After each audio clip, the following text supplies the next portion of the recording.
Hello and good morning. Good morning. We'd like to get started.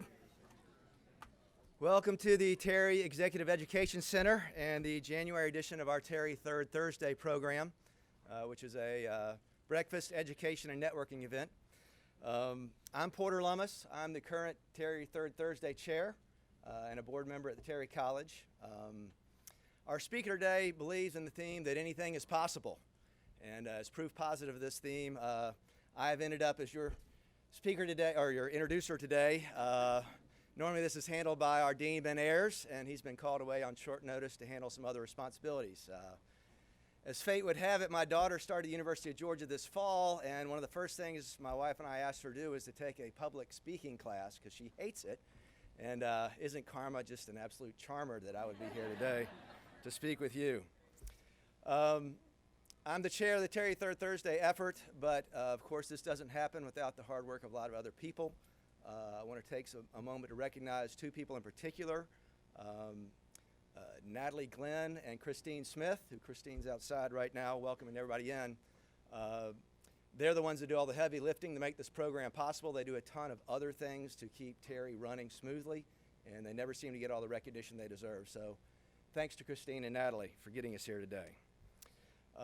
Of course, this event wouldn't take place without the generous support of our sponsors, Synovus, whose moniker is behind me, and our media sponsors, which is the Atlanta Business Chronicle and Public Broadcasting Atlanta, better known to us as WABE. Some Terry news to go over. Over the next few weeks, our Dean Ben Ayers will be continuing his presentation of the Terry 2019 Economic Forecast. These presentations will be taking place in Macon, Savannah, Athens, Georgia, before finishing up in Jekyll Island. Christine, she can't hear me, we need to put him in for some hazardous duty pay, finishing off the series with a spring visit to the Golden Isles. A very wise man. Our upcoming Terry Third Thursday programs in February, we've got Raphael Bostic, who's the new chair and CEO of the Federal Reserve Bank of Atlanta. In March, Dr. Rahul Srivastav, who's the head of instruction for all of the University of Georgia, will be our speaker. And in April, our new men's basketball coach, Tom Crean, will be here to talk about how this season turned out and what his plans are for the future. I should make a note here. Our February meeting will be back in this location, and then they're going to start construction, not only on this room, but on several other rooms here at the Executive Education Center. So our March, April, May, and fingers crossed, maybe not, June meetings will be taking place at another location. We think it's going to be at Synovus's new campus over in the Battery, Atlanta, the new Braves ballpark area. Is that confirmed, Christine? Okay. We're working on that, is the news. So you'll get plenty of, for those that are regular attendees, you'll get plenty of snail mail and email confirming location in the months ahead, but just make sure you don't come to this location for the meeting in March, because if you're here on the third Thursday in March, you'll have a meeting with the construction crew, which could be educational, but probably not what you're exactly looking for. As I prepared to introduce today's speaker, I was reminded yet again of how easy it is to take some very complicated yet seemingly simple things for granted. You flip a switch and the lights come on, our drinking water is clean and safe, airplanes don't collide. And when something unfortunate, or perhaps even truly tragic, happens to the most important members of our family, our children, Children's Healthcare of Atlanta is always there to help, whether you've thought about them in the last month or the last year or even several years. And I realized that having been a parent in Atlanta, I had kind of come to take for granted the fact that Children's would always be there to help us. It started in 1915 in a rented cottage in downtown Decatur with six beds, and it has now become Children's Healthcare of Atlanta. 638 licensed beds in 3 hospitals, 8, what do we call these? Urgent care facilities, 28 neighborhood centers, and the Marcus Autism Center. Children's Healthcare of Atlanta now employs over 11,000 people.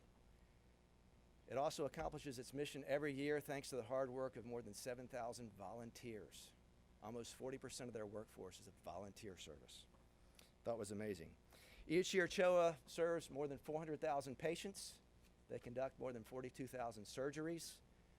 almost 250,000 people visit their emergency room every year. I did the math. That's like 648 people a day, every day, come to the emergency room. Saturdays, Sundays, even holidays.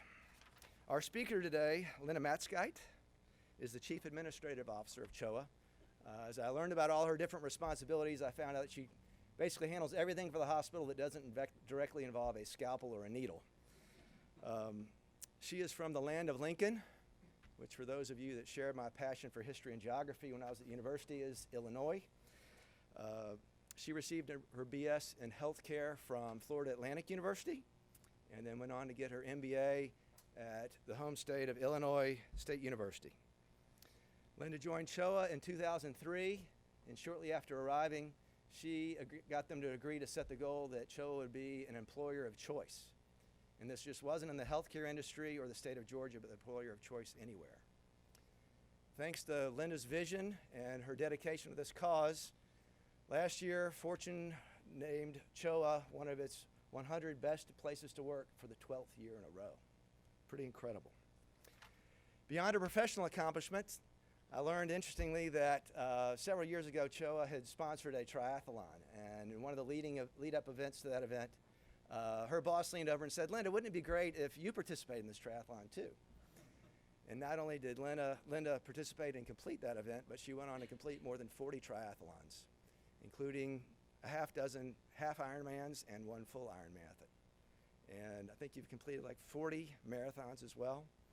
I'm sure she'll tell you more about that, but she's clearly a very hardworking lady and very capable, so much so that rumor has it she's even under consideration by Kirby to be our next defensive coordinator.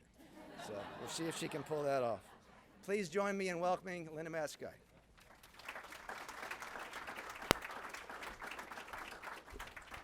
I love it. I would be happy to interview for that job.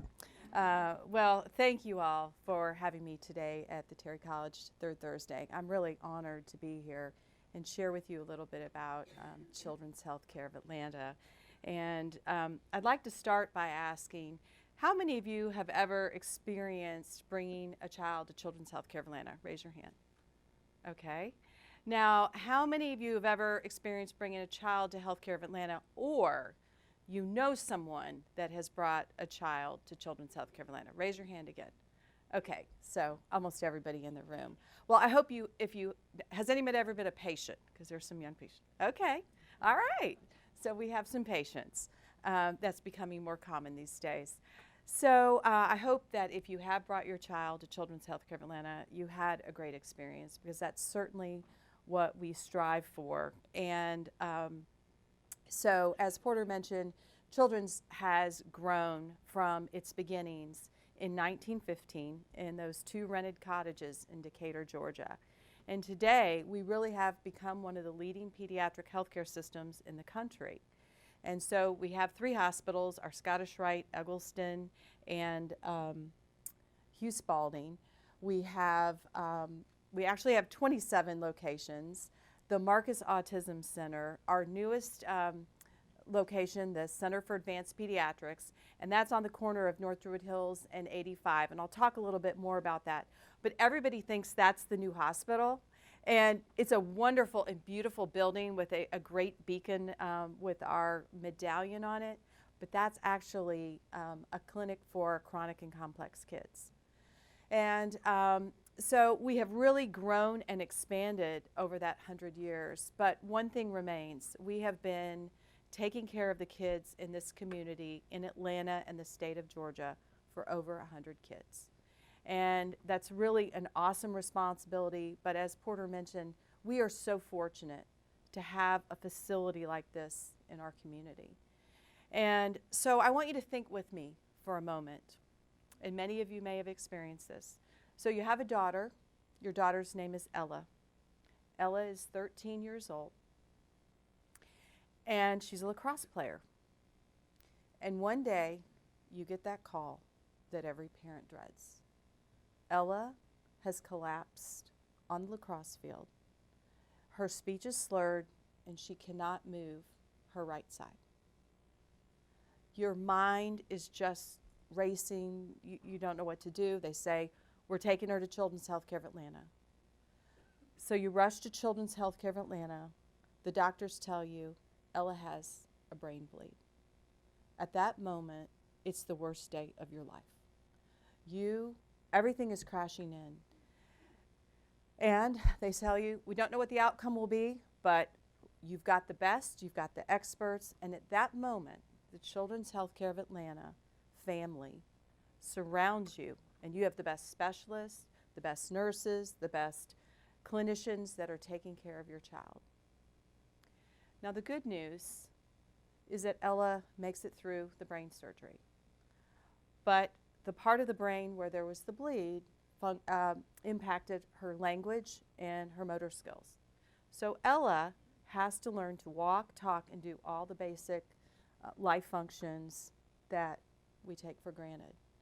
But once again, Children's Healthcare of Atlanta is there to surround Ella and take her through her therapy and all of the things that we need to do to get her back to walking, talking, and do basic functions. Okay, that scenario happens just about every day.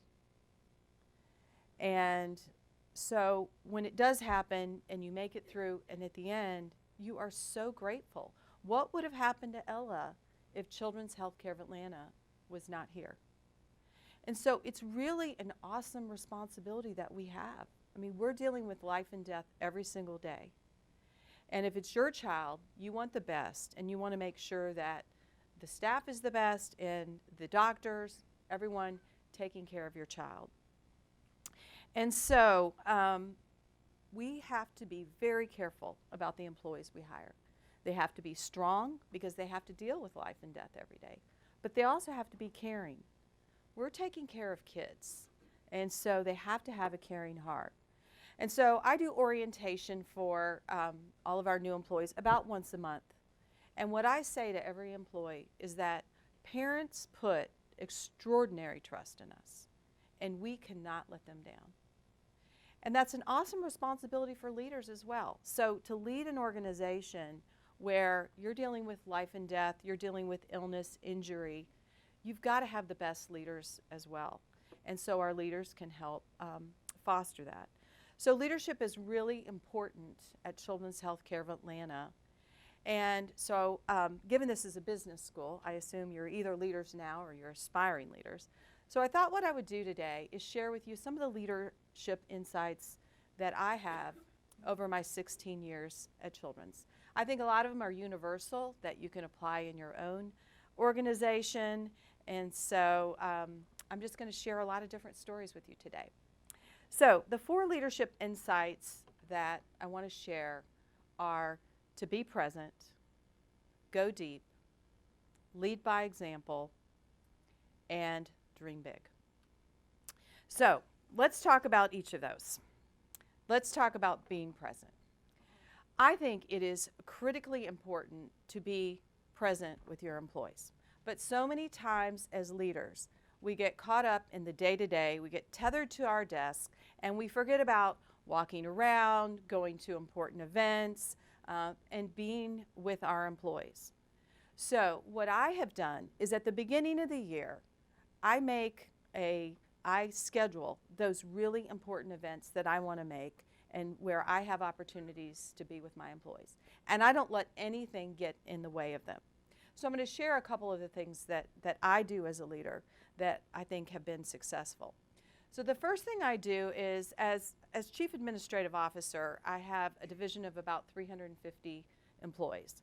And as Porter mentioned, I basically support the clinical operations and my team of Children's. So I have strategic planning, I have human resources, marketing and communications, legal compliance, risk, and internal audit, and our wellness efforts. And that includes employee, physician, and our external child wellness efforts. So it's a lot of people serving the organization and making sure that our clinicians, our nurses, our doctors, our pharmacists, therapists, all have the tools, the resources, and the training that they need to do so they can focus on taking care of the kids. So once a month, I invite those 350 employees to come to what I call the administrative huddle. It's a stand-up, informal meeting, about 30 minutes. But what I do is bring them together and just give them some really highlight quick hits. What's going on strategically with the organization? What's going on in the division? We celebrate anniversaries, and I may even give away a few Starbucks cards, which has proven to be very popular. In those anniversary celebrations, we try and make it fun. So each year we have a theme. So this past year it was share your most prized possession. So each month, everyone that has an anniversary, so we're getting through 350 people through the year, but each month, everyone that has that anniversary writes in and shares their most prized possession and how long they've been at Children's and pictures. And so all throughout the year, we're monthly sharing these anniversaries, celebrating with these employees who, our longest one this year has been there 35 years. And these prized possessions have been amazing.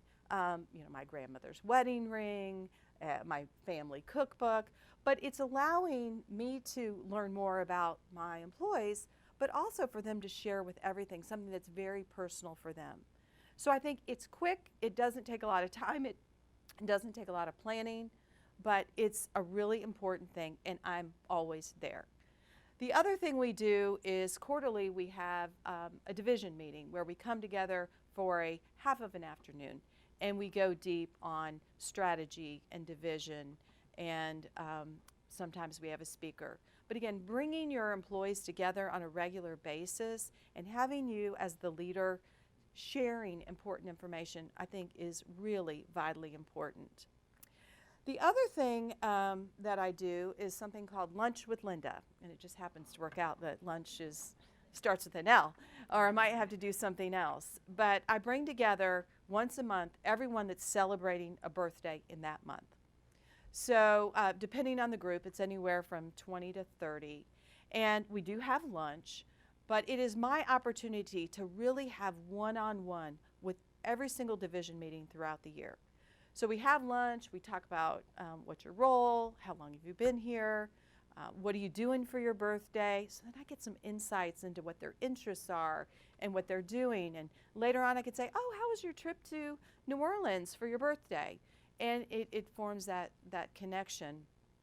And then we talk about what their goals are. But it's an hour, and I'll tell you what, it's really, really popular. It doesn't cost a lot of money, and it just gives back.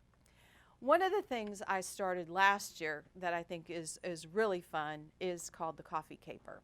So when I give away the Starbucks gift cards at the huddle, it's like The Price is Right. If you've ever watched that show. So I call out the number because everybody scans in and they get a number. So I'll call out, my son's football numbers, number 3. Number 3. They come rushing to get their, $10 Starbucks card.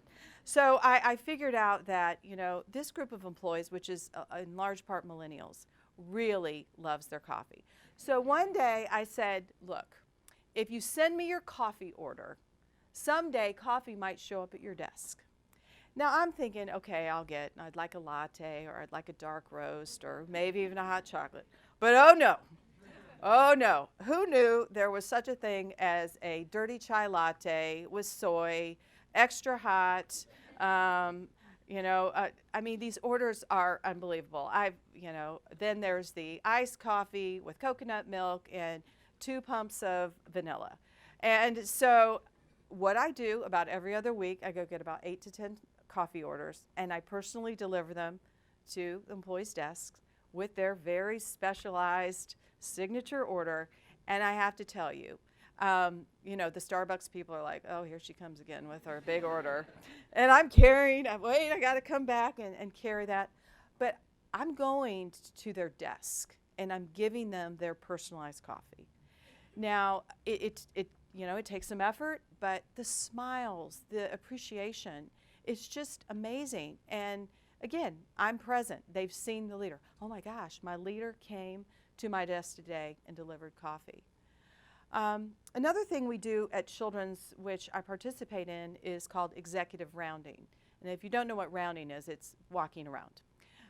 It's a fancy name for walking around. So each year we pick a couple of departments and in the clinical areas, and we commit as an executive team, you'll go do executive rounding in those 2 areas. So this past year, one of my areas was the Eggleston Pharmacy. So I got to go, the privilege of being with the pharmacists. The leaders aren't allowed to come. And I basically walk around with the pharmacists, and they're telling me all the great things they're doing. And so I start by asking, well, what's so great about working here? What do you really like? And they almost always say is, I love our Strong for Life wellness program. Gosh, I love all the wellness offerings we have. They usually talk about the benefits, and they usually talk about all the recognition that we provide as an organization. So they're telling a lot of really great things. So I've warmed them up, and then I say, okay, what can we do better? What one or two things would make this the greatest place to work ever? So in the pharmacy, they said, well, we don't want to be whiny, but we've really grown as a system, and we're busy every day.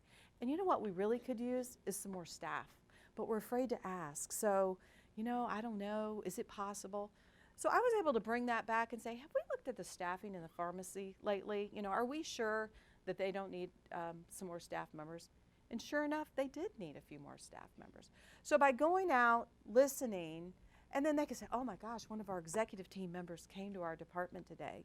And it's pretty amazing what you hear, what you listen, and what you learn. Another thing that we do at Children's Healthcare of Atlanta that I'm really proud of is we still celebrate service awards. And I know in a lot of companies they don't do that anymore, and it's kind of old school, but it's one of the old school things that I love. So we have a dinner, we call it the prom, where we celebrate employees who are celebrating 25, 30, 35, 40, 45, and this year, for the first time ever, we're going to have an employee who's celebrating 50 years of service, which is amazing. So attending this dinner, we ask all of our executive team members to show up and be there and really celebrate with these employees who have given their lives to taking care of kids and, importantly, given their lives to Children's Healthcare of Atlanta. Most of them have never worked anywhere else. And so it's just yet another way for us to be present as leaders. And of course, that's one of the events I would never, ever, ever miss. So I think the point is you got to show up. Your employees have to see you, but they also want to see you on a personal level, that you know something about them. And that leads me to my next insight, which is really go deep. We really encourage our leaders to know their employees' kids' names, and their employees' dog's name. Because if you know your employee's dog's name, you know them. And so I usually start a meeting by House Fuego, House Jackson, and those are the dogs. Dogs are really, really important. But knowing something personal about employees is important too. So I also think it's important for leaders to understand the work that your employees are doing. I always say I wouldn't ask you to do anything that I wouldn't do myself. And every once in a while, I do roll up my sleeves and get in there. But one of the things I started was called A Day in the Life. And that's where I go either spend a day with a leader or one of the employees or with their department. And it's kind of my version of Undercover Boss, but they know I'm coming. So one of the individuals I got to spend a day with was the manager of social media, which was really, really fun. So I hope that you are following us on Facebook, Twitter, Instagram, and LinkedIn. And if not, after today, I hope that you will, because there are amazing stories. And if you want to just feel grateful, look at our Facebook site every day, and you'll see a story, and you will be so grateful. But anyways, so I spent the day with her, and I realized these stories don't just pop out, right? There is a lot of cultivating of stories, content development, listening, analytics. There's a lot of strategy that goes into what we post. We don't want to turn our followers off. We've got to keep it relevant. We've got to keep it fresh. We've got to keep it exciting. The social media job is 24/7. You're always on. You're listening. You're responding. And it was really amazing. And so I really appreciate even more those stories now that I have spent that day. Another area I spent the day with is our benefits department.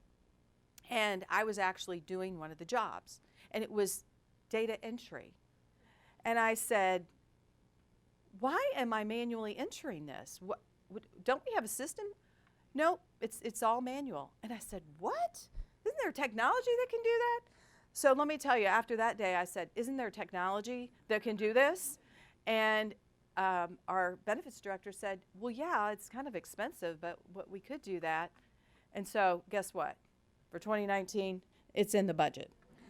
The other area I spent a day in the life with, which was recruiting. So at Children's Healthcare of Atlanta, Porter mentioned that we've been on the Fortune 100 Best Companies to Work For list now for 13 years. We get 125,000 applications a year. And that is a lot for an organization of our size. And so our recruiters have a really important job, as I mentioned, of selecting the right people. But they have to, go through these resumes, source candidates, screen candidates, interview candidates, hire candidates, and to see all that goes into making that perfect hire was really eye-opening.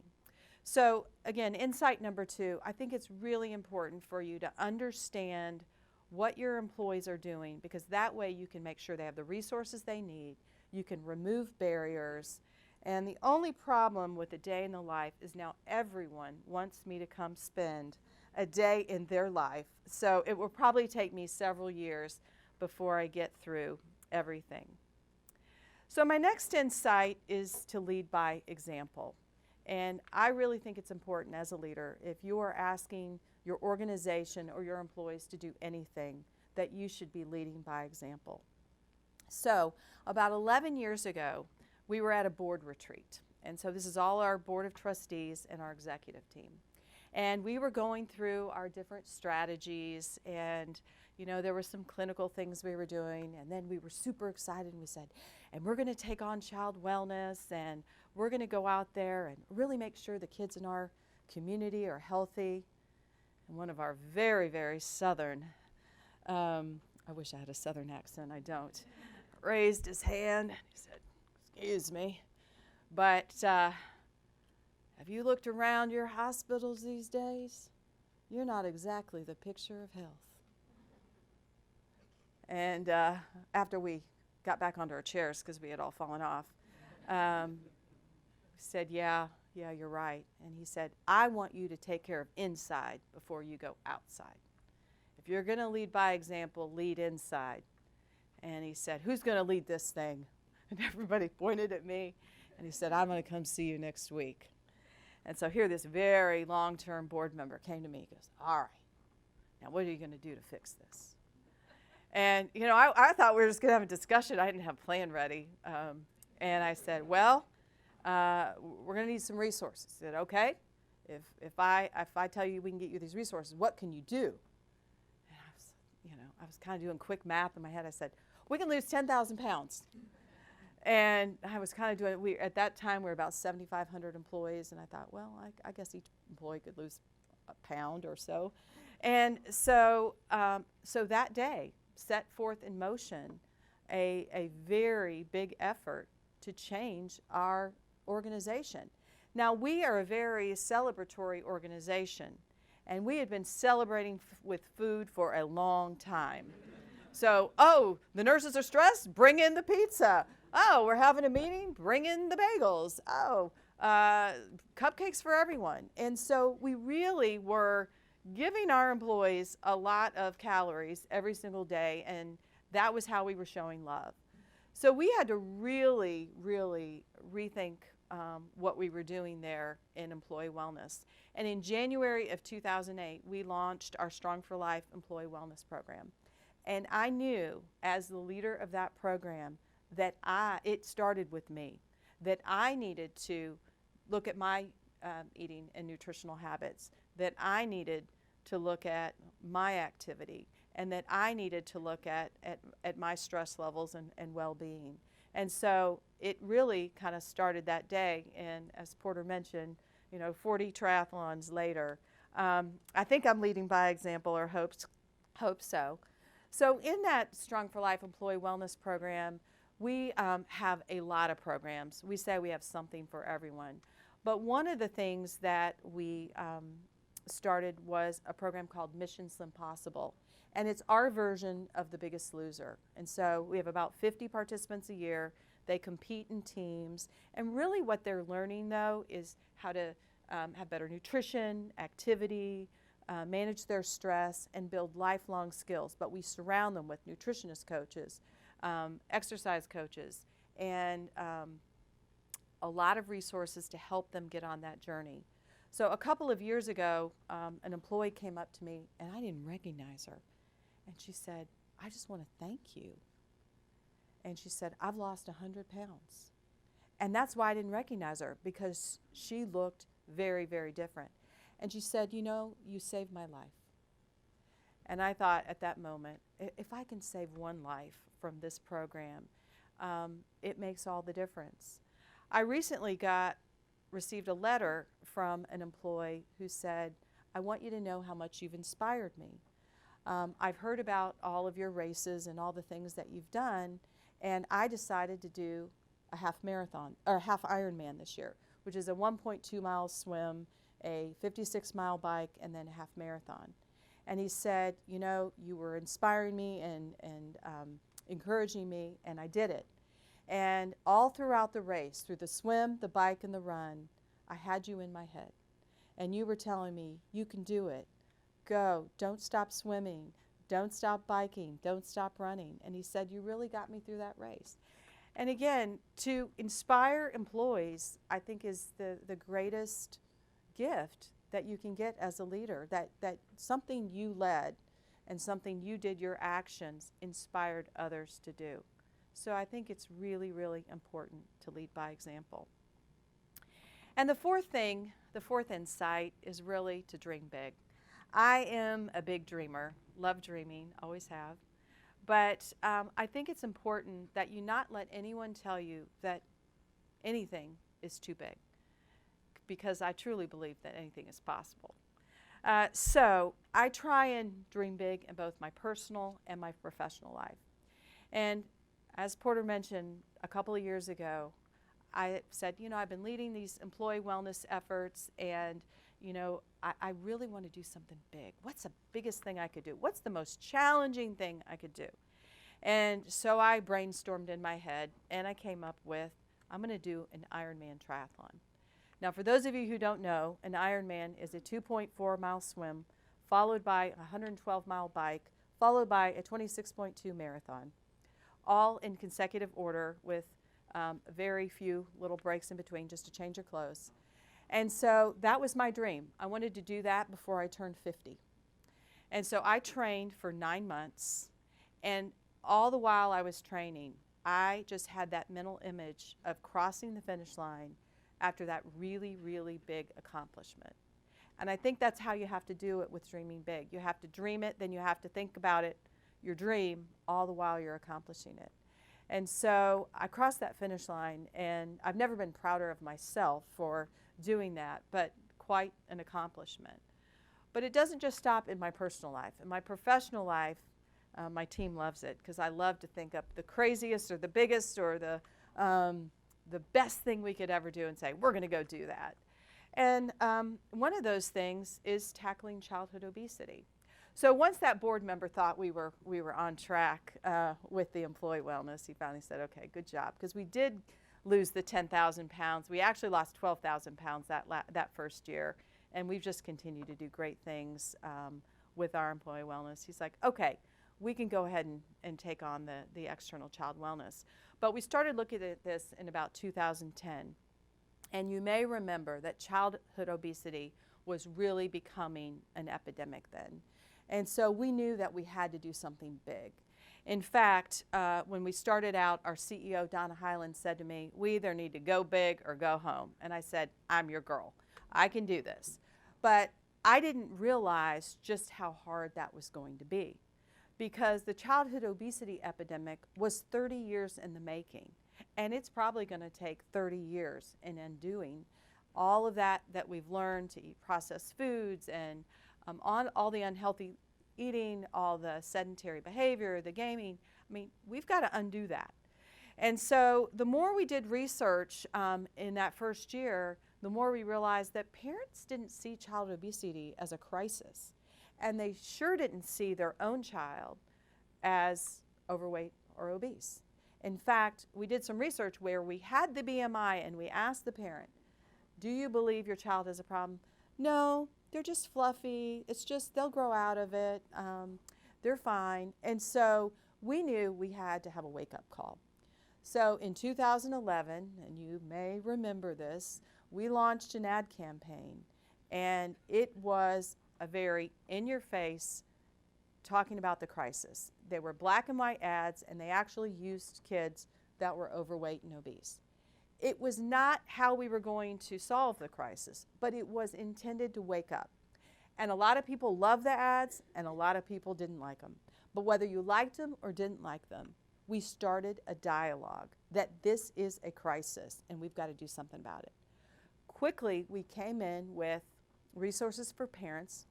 We launched a website, strongforlife.com, which is an amazing website with lots of content for parents.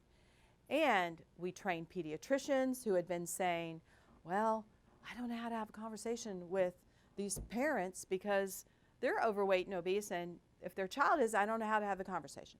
We trained them, we trained schools, we helped the community.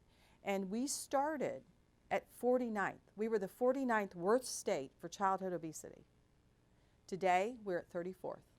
My goal, top 10.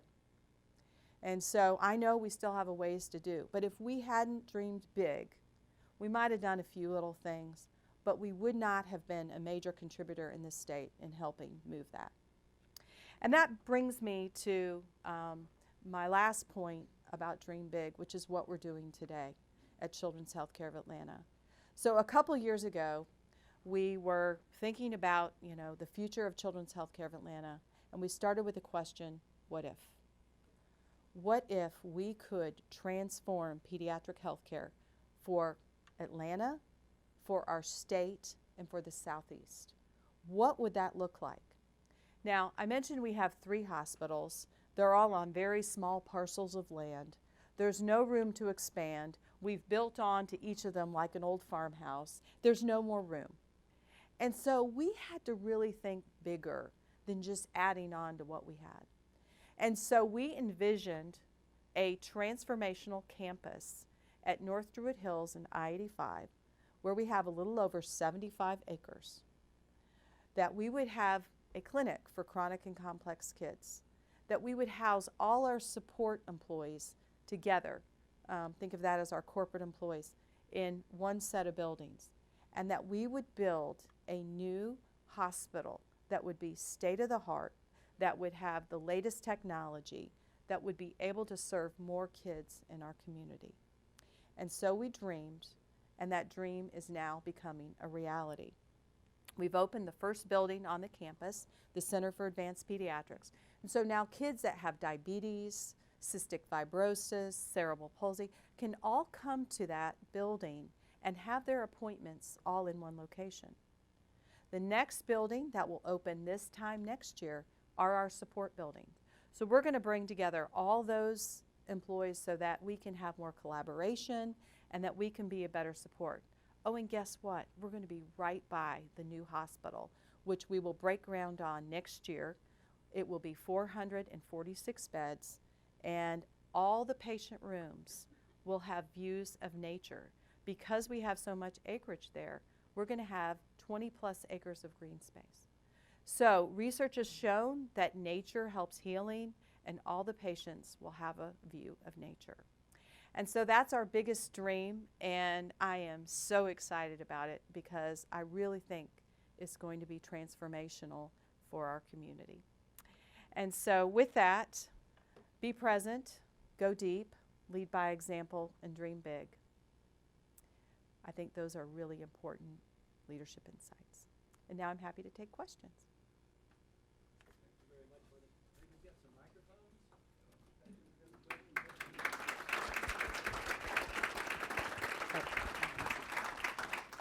Thank you.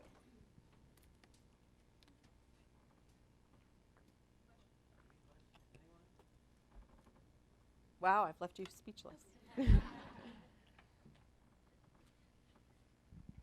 Thank Thank you so much. That was wonderful. I have a big interest in a Blue Zones project. I don't know if you're familiar with that, but it's a healthy lifestyle. These are areas where people live to be 100. Oh. And a lot of the health initiatives revolve around art and dance and a healthier lifestyle. And I know you're implementing that through the wellness program at Children's. But is there an initiative clinically Yes. to do that as well? Yeah. We both have art therapy and music therapy at Children's Healthcare of Atlanta. In fact, recently, First Lady Pence came to visit, and her particular interest was in music therapy. And so I got to attend a music therapy class with her. And that was pretty amazing because we have music therapists, and they work with the kids a lot in our Aflac Cancer Center area where, it brings them out. It's a way to express either, their pain, their sadness, and it really is an amazing healing form. We also have an art therapy in residence who does art therapy with the kids as well. And so you're right, music and art are proven effective, and we're continuing to expand both of those programs across our clinical areas. One of the programs that we launched last year for our employees was a yoga retreat. And within about 20 minutes, we had 100 spots because it was a pilot. Within 20 minutes, we had 200 people sign up, and we had to take the sign up down. And so my heart was broken that we couldn't accommodate all 200. But in addition to yoga, we did have some art therapy and a lot of meditation, and really expanding beyond just the nutrition and physical part of well-being. So great point, and absolutely it's very, very important.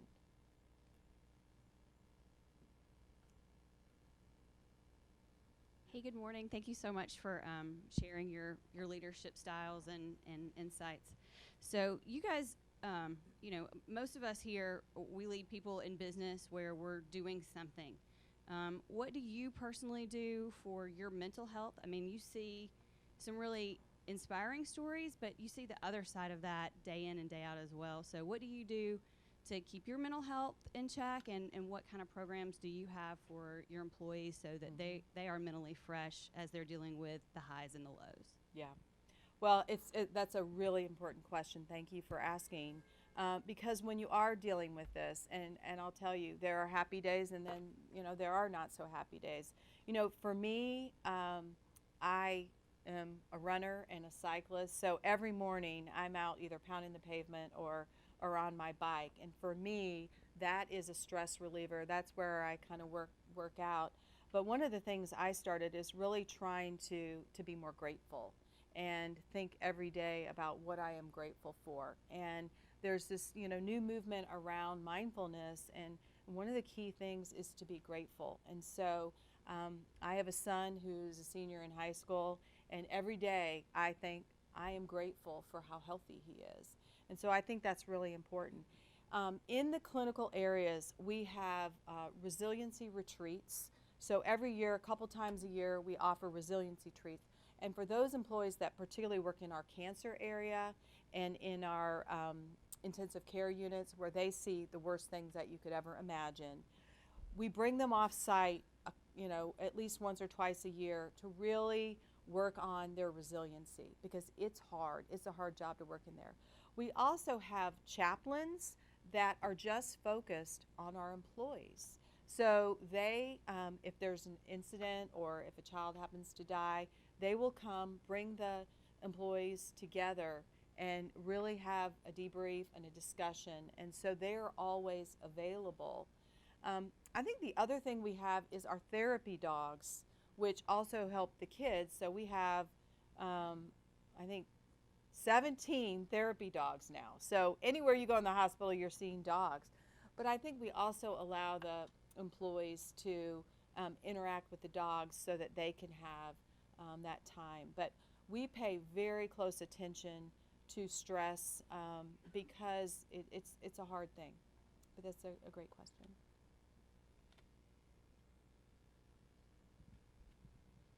Linda, not a question, but a testimonial.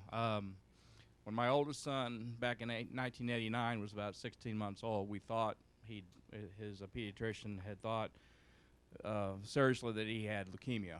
And we went to the cancer center, and we were one of the fortunate ones that through all the treatment, we found out that he did not have leukemia. But what's indelibly printed in my mind is the day the doctor came out with a great big smile on his face and clapped his hands and just told us that, no, we're good. And I'll never forget that moment.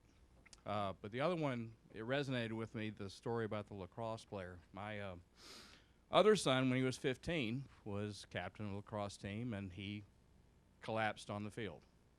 It wasn't a brain bleed, but it was a heart condition that thankfully his coach was trained in CPR and resuscitated him. And but he spent the next 2-3 years going back and forth to the Sibley Heart Center and under the care there. And that saved his life.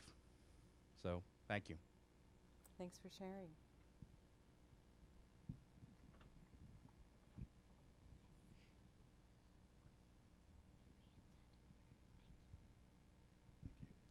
Thank you, Linda. You mentioned volunteering, and I had the opportunity to volunteer with Annie Valente out at the Gwinnett campus. Can you share with us ways that we might be able to volunteer with the organization? Because it's phenomenal. Oh, well, thank you. Well, we love our volunteers, and there are so many ways. We have a very robust volunteer program. So we have a lot of assignments that you can have in the hospital. So if you want to volunteer your time, you can come and rock babies or work in the gift shop or do a lot of different activities inside the hospital.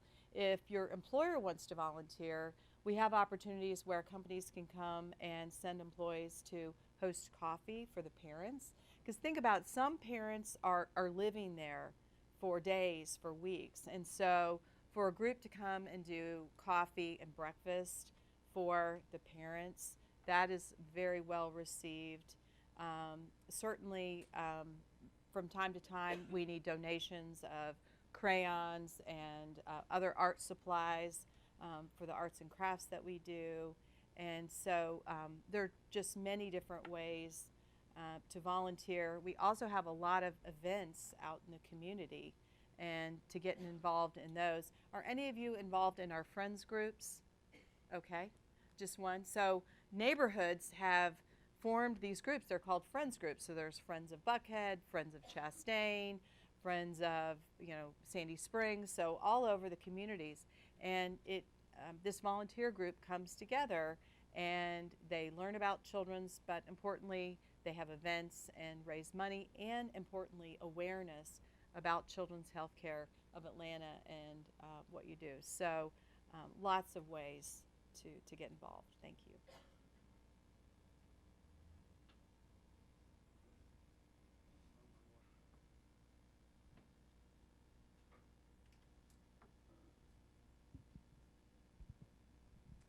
I love the leadership insights that you shared around managing a team. I was curious to hear more about what types of things you employ to encourage emerging leaders or those who aspire to be in leadership roles within the organization. Well, one of the things that we look at we have a process where we identify emerging leaders. And so we try and include them in special events, like we recently bought a table at a leadership topic. And so we took 10 emerging leaders to that event. So we like to get them exposure to our executive team, give them stretch assignments, and really, show them how special they are. And importantly, though, focus on their development. So this year we are relaunching our leadership program for high potentials, and that will be an 18-month program to really develop the next generation of leaders. I have a pretty open door policy, and so I encourage my leaders, if there's somebody up and coming that I need to know, make sure I have an opportunity to either meet with them, have coffee, or when I'm out delivering the coffee, I can spend a little extra time. So we try and be really focused on spotting good talent and then giving them either opportunities or leadership development to to make sure that they're ready when we have the opportunities. All right. Well, thank you so much for having me. It was fun to be here.